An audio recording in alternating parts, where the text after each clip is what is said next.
शिवसेना उद्धव बाळासाहेब ठाकरे नेते व खासदार संजय राऊत यांनी प्रशासनावर गंभीर आरोप केला आहे। नुकत्याच झालेल्या अतिवृष्टीमुळे आणि पूर परिस्थितीमुळे शेतकरी व नागरिकांचे मोठे नुकसान झाले आहे।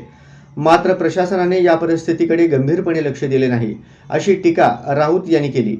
ते म्हणाले की आज शेतकरी संकटात आहे, सामान्य जनता अडचणीत आहे, पण प्रशासन असंवेदनशील झालंय। लोकांच्या वेदना ऐकण्याऐवजी केवळ औपचारिकता केली जात आहे। राऊत यांनी सरकारकडे तातडीने मदतीची मागणी केली आहे। सरकार असंवेदनशील असल्यामुळे प्रशासन सुद्धा त्यापेक्षा वाईट पद्धतीने असंवेदनशील झाले। त्याच्यामुळे असे अधिकारी जे आहेत नाचतायत, बागडतायत।